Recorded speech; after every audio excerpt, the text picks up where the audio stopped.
Welcome to another deep dive. Today, we're going way down deep into a case that'll really make you think about human nature. I mean, is anyone ever really who they seem to be? It's a fascinating question. Hmm. And this case really brings that question to the forefront. We're headed to Carthage, Texas, a small town where everybody knows everybody and secrets are hard to keep. And at the center of it all is Bernie Tiede, a man who went from being a beloved funeral director to a convicted murderer. It's the kind of story that makes you wonder just how well you can really know someone. Exactly. On the surface, you have this charming, kind-hearted man, picture of small-town goodness. But underneath it all, there was a darkness that nobody really saw coming. Right, and that's what makes this case so compelling. So let's start with Bernie. He wasn't just good at his job, he was like a local celebrity. Oh, absolutely. He sang in the church choir, taught Sunday school, even starred in community theater. People said he had this incredible ability to comfort people who were grieving. He had a way of making people feel seen and heard, especially during those difficult times.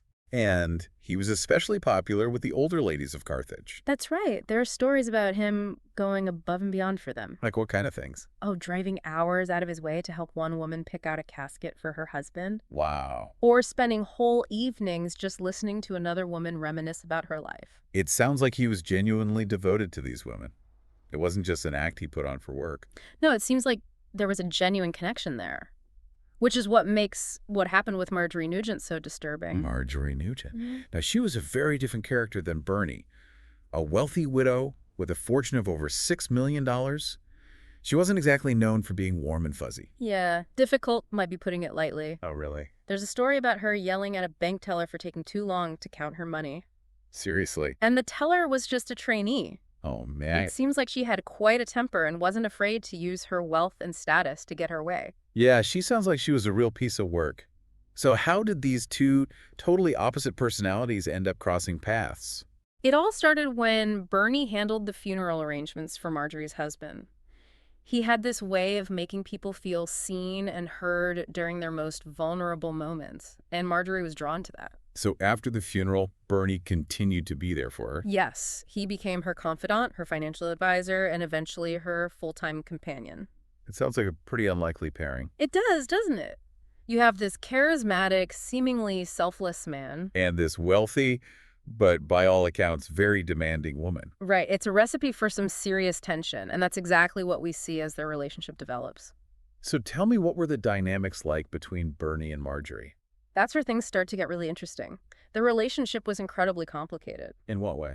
Well, for one thing, it was toxic. Marjorie was controlling and often treated Bernie very poorly. But he stuck around. He did. He was fiercely loyal to her, even though she didn't always deserve it. It's hard to understand why he would put up with that kind of treatment. It really is. He catered to her. Every whim, managed her finances, accompanied her on trips, and even endured her frequent outbursts. It makes you wonder what his motivations were. Absolutely. Was a genuine concern for her well-being? Or was there something else at play? Maybe he was attracted to her wealth. Or maybe he saw an opportunity to benefit financially. It's a key piece of the puzzle. Yeah, it seems like a classic case of codependency. It does, each person fulfilling a need in the other, even if those needs were unhealthy. Right. And ultimately, those unhealthy needs are going to lead to some very dark places. Exactly, and that's what we're going to dive into in the next part of this deep dive. This is getting good.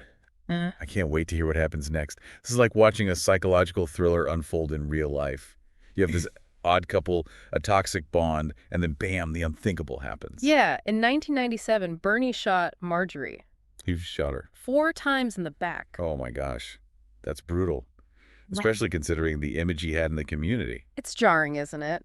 And what's even more disturbing is what happened next. He hid her body in a deep freezer. What? Yeah, covered it up with a layer of pot pies. He put pot pies on top of her body. He did, and then he just went about his life as if nothing had happened. Wow. For months, he lived with this horrific secret while Marjorie's body was right there in his house. It's a chilling thought, isn't it? What was going through his mind during that time? I can't even imagine. The guilt, the fear. Some psychologists believe that the years of alleged abuse from Marjorie finally pushed him to a breaking point. So you're saying he snapped? It's possible. Others suggest that it was more calculated, maybe tied to her wealth or a desire to be free from her control. So maybe he planned it all along. It's hard to say for sure. The motive is one of the biggest mysteries in this case. I bet when Marjorie's disappearance finally came to light, it sent shockwaves through Carthage. Oh, absolutely. The town was completely divided. Some people rallied behind Bernie. They still believed in him. They did. They were convinced that he was a victim driven to desperate measures by Marjorie's abuse. But others felt completely betrayed. They couldn't reconcile the Bernies they thought they knew with the man who had committed this horrific act. I bet it was a surreal and incredibly difficult time for everyone in Carthage. It was. This pillar of the community was suddenly at the center of a murder trial. And everyone had to confront the possibility that they had been completely fooled. The trial itself became a media sensation.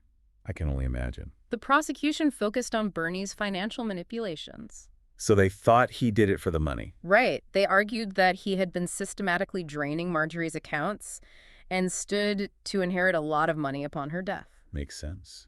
But what did the defense say? The defense countered with claims of abuse, arguing that Bernie acted in self-defense after years of emotional and psychological torment. So it basically became a he said, she said situation. Pretty much. It was a battle of conflicting narratives. What ultimately convinced the jury to find Bernie guilty?